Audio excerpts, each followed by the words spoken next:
Hello everyone, अभी classes में स्वागत है आपका। और मैं अजीत कुमार आज फिर से आपको प्रश्नोत्तर पढ़ाने वाला हूं।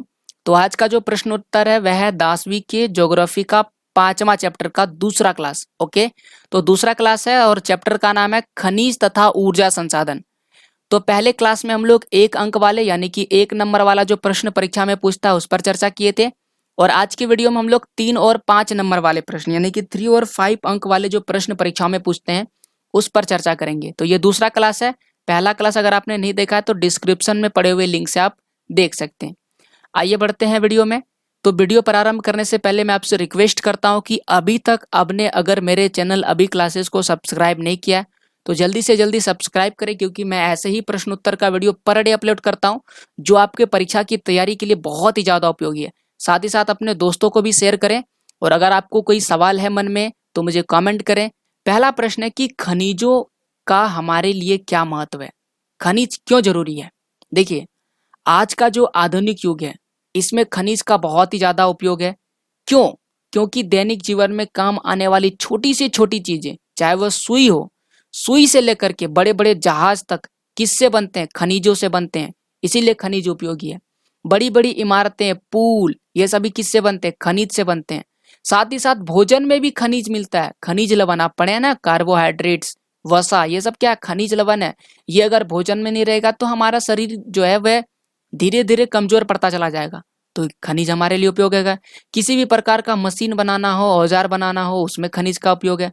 परिवहन यानी गाड़ी वगैरह बनाना हो, बर्तन बनाना हो, इन सब में आज हम इतनी आगे बढ़ चुके हैं कि सब में खनिज का महत्व बढ़ता जा रहा है। इसीलिए खनिज हमारे लिए बहुत ही ज्यादा उपयोगी है और खनिज का हमारे जीवन में बहुत ही ज्यादा महत्व है। खनिज के कितने प्रकार होते हैं? तो खनिज के 3 प्रकार होते हैं: धात्विक खनिज, अधात्विक खनिज, ऊर्जा खनिज। लेकिन अगर आपको इतना बोला जाता तो इतना लिखते खत्म हो जाता है, लेकिन आपको बोला उनका वर्गीकरण किस आधार पर किया जाता है ये भी आपको लिखना है। तो यहाँ पर हम लिख देते खनिजों का वर्गीकरण उनके रंग, चमक, कठोरता, घनत्व तथा क्रिस्टल के आधार पर किया जाता है। तो ये खत्म हो गया। लेकिन आपको थोड़ी थोड़ी इनके विषय में लिखना होगा। जैसे धात्विक खनिज क्या है? जिन खनिजों से धातु प्राप्त होता है उन्हें धात्विक खनिज कहते हैं। अधात्विक खनिज क्या है? जिन खनिजों से अधातु प्राप्त होता है उन्हें अधात्विक खनिज कहते हैं। और ऊर्जा खनिज जैसे कि कोयला, पेट्रोलियम, प्राकृतिक गैस, ये सभी क्या है? ऊर्जा खनिज है। धात्विक खनिज में भी उदाहरण लिख लिए, लोह अयस्क, बक्साइट, यह धात्विक खनिज है। अभ्रक, चूना पत्थर इत्यादि ये सभी क्या है? अधात्विक खनिज है। तो ये खत्म हो गया। इसमें 2 प्रश्न था, दोनों को ही बेहतर तरीके से लिखें। अगला प्रश्न है कि अग्नियन और कायंत्रित चट्टानों में खनिज का निर्माण कैसे होता है। यहाँ पर निर्माण कैसे होता है, खनिज कैसे बनता है, ये पूछा गया। तो अग्नियन और कायंत्रित चट्टानों में खनिज दरारों, जोड़ों, भ्रंशों व विद्रोह में मिलते यानी कि यहाँ पर पाए जाते हैं। अब बनता कैसे है? तो देखिए, चट्टानों में खनिज का निर्माण छोटे जमाव सिराओं के रूप में तथा बड़े जमाव परत के रूप में पाए जाते हैं। ओके, क्या क्या होता है? घटना क्या होता है? कौन सी प्रक्रिया के कारण होता है? कहता है कि जब तरल मैग्मा या फिर तरल होकर के या फिर गैसीय अवस्था में दरारों के सहारे भूपृष्ठ यानी कि धरती के ऊपर की ओर धकेल दिया जाता है तो वह ऊपर आते हुए ठंडा होकर के जम जाता है। और जब जम जाता है तो वो क्या बन जाता है? खनिज बन जाता है। और वहां से हम लोग उसको प्राप्त कर सकते हैं। मुख्य रूप से तांबा, जस्ता, जिंक, सीसा, ये सभी अग्नियन और कायंत्रित चट्टानों के परतों एवं जोड़ों, भ्रंशों से प्राप्त होता है। अगला प्रश्न बहुत ही आसान है। आपको लौह अयस्क और अलोह अयस्क खनिज में अंतर बताना है। तो यहाँ पर हम लिखे हैं लौह अयस्क खनिज और दूसरा लिखे हैं अलोह खनिज। ओके, लौह खनिज मतलब वह धात्विक खनिज जिन पदार्थ में लौह अंश पाया जाता है। ओके, खनिज है और इसमें लोहा का अंश पाया जाएगा तो लौह खनिज होगा। लेकिन खनिज है परंतु लोहा का अंश नहीं पाया जाएगा तो वह अलोह खनिज होगा। दूसरा है, यह धात्विक उद्योग के विकास के लिए आधार का कार्य करता है। इनका उपयोग इंजीनियरिंग, विद्युत उद्योग में बहुत ही ज्यादा महत्वपूर्ण है क्योंकि इसमें लौह अंश कम पाया जाता है। लौह खनिज का भारत बड़ी मात्रा में निर्यात करता है जबकि इसका निर्यात नहीं करता है।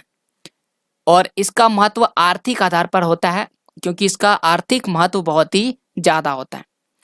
जैसे उदाहरण के लिए यहाँ पर जो सोना, चांदी, ये सब क्या है? ये हमारा हमारी जो अगर अर्थव्यवस्था खराब होती है तो ये अर्थव्यवस्था को बढ़ा सकती है, इसलिए इसका आर्थिक महत्व होता है। ओके, जबकि लोह खनिज में उदाहरण हेमाटाइट जो है लोहा का ही एक रूप है, तो इस प्रकार से ये इसका उदाहरण है। बहुत ही आसान सा उत्तर है, आपको ये प्रश्न 3 और 5 अंक में पूछेगा तो भी आप इसका उत्तर लिख सकते हैं। अगला प्रश्न है कि लौह अयस्क की 3 मुख्य पेटियों का उल्लेख करें। ओके, तो आपको पूछा गया कि 3 मुख्य पेटियां लौह अयस्क की कौन कौन सी है, उसका उल्लेख करना है। तो पहला है उड़ीसा झारखंड पेटी और दूसरा है दुर्ग बस्तर चंद्रपुर पेटी, जिसमें से दुर्ग बस्तर जो है छत्तीसगढ़ में है और महाराष्ट्र में चंद्रपुर पेटी। ओके ना, तो ये आप याद रखिएगा, दुर्ग बस्तर चंद्रपुर पेटी इसका नाम से जानते हैं, लेकिन मैं आपको समझाने के लिए दुर्ग बस्तर छत्तीसगढ़, महाराष्ट्र में चंद्रपुर याद रहेगा ताकि आपको। ओके, तीसरा जो पेटी है वह है महाराष्ट्र गोवा पेटी। तो देखिए इसके विषय में थोड़ी आपको लिखना पड़ेगा क्योंकि इसमें उल्लेख करने के लिए बोला गया है, तो उल्लेख करते हैं। तो पहले उड़ीसा झारखंड पेटी है। उड़ीसा झारखंड पेटी से ही जो झारखंड का सिंहभूम जिला है गुआ तथा नोआ मुंडी से हेमेटाइट अयस्क का खनन किया जाता है। उसी प्रकार से अगर दुर्ग बस्तर चंद्रपुर पेटी की बात करें तो यह पेटी महाराष्ट्र व छत्तीसगढ़ राज्य के अंतर्गत पाई जाती है। छत्तीसगढ़ का जो बस्तर जिला है और बस्तर जिला में एक जगह का नाम है बेलाडीला, वहां पर पहाड़ी श्रृंखला है, वहां पर बहुत ही अच्छे किस्म का हेमेटाइट पाया जाता है। उसी प्रकार से महाराष्ट्र गोवा पेटी की अगर बात करें तो यह पेटी जैसा कि नाम लिखा है महाराष्ट्र गोवा, तो गोवा तथा महाराष्ट्र के राज्यों में रत्नागिरी जिले में स्थित है, रत्नागिरी जिले में पाया जाता है। यहाँ का लोहा जो है उत्तम प्रकार का नहीं है, यानी कि उतना बेहतर किस्म का लोहा नहीं है, फिर भी इसका बहुत ही अच्छा से दोहन किया जाता है और मारमा गांव पत्तन से, पत्तन मतलब समुद्र का जहाज जहां पर रुकता है वहां से इसका निर्यात कर दिया जाता है, यानी कि दूसरे देश में बेच दिया जाता है। ओके, तो ये था लौह अयस्क पेटियों के विषय में। और 3 और 5 अंक का जो पहला क्लास था यहाँ पर खत्म होता है, तो मैं आपके लिए लेकर आऊंगा 3 और 5 अंक का एक और क्लास, यानी कि वीडियो नंबर पार्ट 3, जिसमें 3 और 5 अंक के और भी प्रश्न पर विचार करेंगे। तो यह वीडियो अगर पसंद आए तो प्लीज मेरे वीडियो को लाइक कीजिएगा। अंत तक देखने के लिए आपका बहुत बहुत धन्यवाद।